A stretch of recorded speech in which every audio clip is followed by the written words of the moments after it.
আমার নেতা বিশ্ব নবী মুস্তাফা। আল্লাহ ওয়াদা করেছেন, যদি জমিনে একদল লোক এইরকম তৈরি হয় যারা ঈমান এনেছে, নেক আমল করেছে, সততা যোগ্যতা অর্জন করেছে, আল্লাহ বলছেন আমি ওয়াদা করলাম তাদের কাছে আমি ক্ষমতা হস্তান্তর করব। সম্মানিত ভাইয়েরা, জামাত ইসলামী সেই মৃত্যুর সামনে বুক পেতে দেওয়া মুসলমান 2001 সালে ক্ষমতায় এসে দুইজন মন্ত্রী যারা মাওলানা বদরুল আলম নিজামী, আলী হাসান মোহাম্মদ মুজাহির সাথে বেইমানি করা হবে যদি আমরা এই স্বাধীনতাকে পরিচালনার পরে ঘোষণা করেছেন, চ্যালেঞ্জ দিয়েছেন আমাদের বিরুদ্ধে 5টি বছরে অনুবীক্ষণ যন্ত্র দিয়ে তালাশ করলেও কোন দুর্নীতি, একটি ফুটা পয়সার দুর্নীতি প্রমাণ করতে পারবেন না। কোটি কোটি টাকা ব্যয় করে তাদের দুর্নীতির প্রমাণ করতে গিয়ে ব্যর্থ হয়েছিল 111 সরকার। আমরা সেই মাওলানা নিজামী মুজাহিদের উত্তরসূরি হতে চাই, রাসূল করিম সাল্লাল্লাহু আলাইহি সাল্লামের সৈনিক হতে চাই।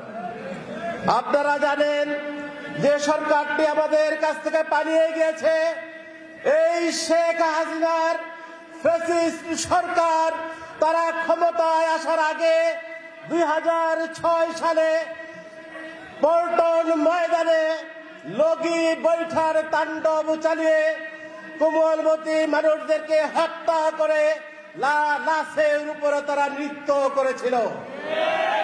2013 সালে 5 মের কথা আপনারা ভুলে যান নাই।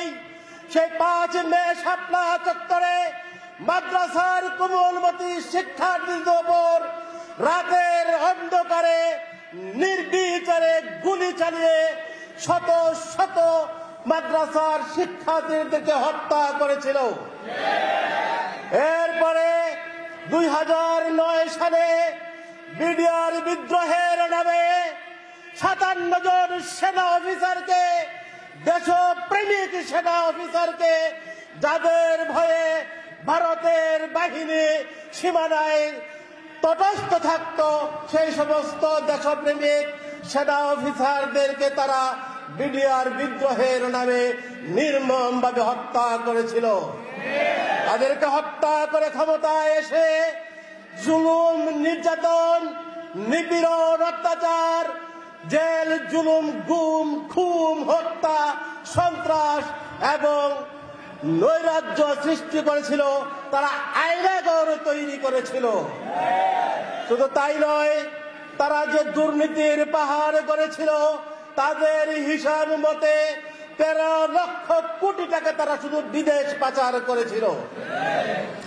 তাদের ক্ষমতাকে দীর্ঘায়িত করার জন্য বিনা ভোটে তারা দীর্ঘদিন ক্ষমতায় টিকেছিল। তারপরে তাদের অত্যাচারে সহ্য করতে না পেরে এদেশের মানুষ, ছাত্র জনতা যখন জেগে উঠেছিল, ছাত্র জনতার আন্দোলনের মধ্য দিয়ে তারা 36 মে তারিখে এই দেশ ছেড়ে পালিয়ে যেতে বাধ্য হয়েছিল। আপনাদের আর একটু কথা বলতে চাই, অত্যাচারী পালিয়ে গেলেও অত্যাচার এই দেশ থেকে পালায় নাই। অত্যাচারের হাত বদল হয়েছে, চাঁদাবাজদের হাত বদল হয়েছে। আমরা এ কথা বলতে গেলে আমাদের দোষ হয়। আজাহারি সাহেব বলেছেন, এক দল খেয়ে গেছে, আরেক দল খাওয়ার জন্য প্রস্তুত হয়ে গেছে। সারা বাংলাদেশ ফুলে উঠেছে তার এই কথার জন্য। সত্য কথা কি আজও আমরা বলতে পারবো না? এই জন্যই কি আমরা দ্বিতীয়বার দেশ স্বাধীন করেছিলাম?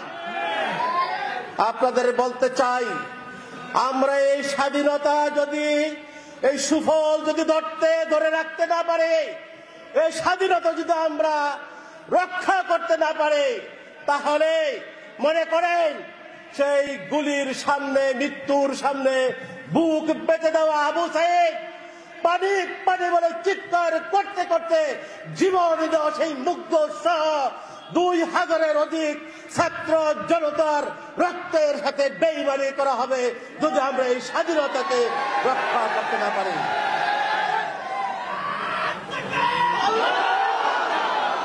সম্মানিত ভাইরা, আপনারা এই স্বাধীনতা রক্ষা করার জন্য, আমাদের হাতকে শক্তিশালী করার জন্য আপনারা কি আমাদের পাশে আছেন?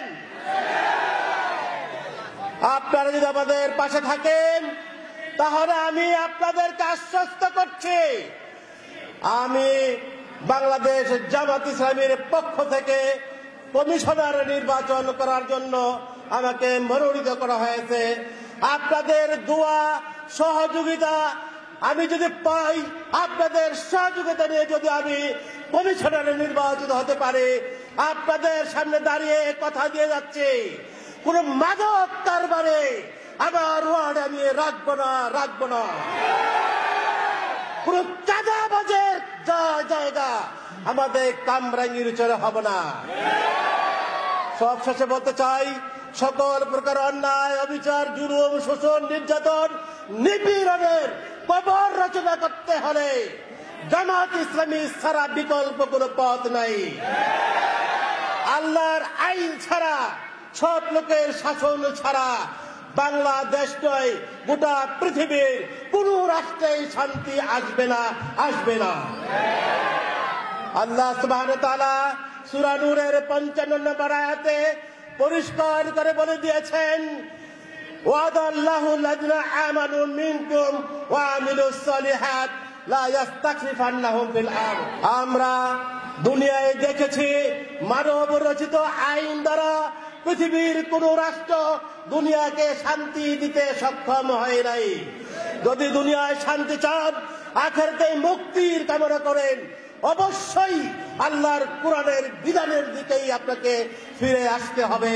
আল্লাহর দেওয়া বিধান যদি আল্লাহর জমিনে আমরা বাস্তবায়ন করতে পারি, কোরআনের শাসন যদি আমরা দুনিয়ায় প্রতিষ্ঠা করতে পারি, তাহলে আমাদের দুনিয়ার মানুষকে আমরা শান্তি দিতে পারবো। একটি সুখী, সমৃদ্ধশালী, ন্যায় ও ইনসাফ ভিত্তিক রাষ্ট্র আমরা প্রতিষ্ঠা করতে পারবো। সুতরাং আসুন আমরা একটি সুখী, সমৃদ্ধশালী রাষ্ট্র, ন্যায় ও ইনসাফ ভিত্তিক একটি রাষ্ট্র প্রতিষ্ঠার জন্য আমরা বাংলাদেশ ইসলামী দল জামাত ইসলামীর হাতকে শক্তিশালী করে আপনাদের প্রতি আহ্বান জানিয়ে আমি আমার বক্তব্য শেষ করছি। আসসালামু আলাইকুম ওয়া রাহমাতুল্লাহ।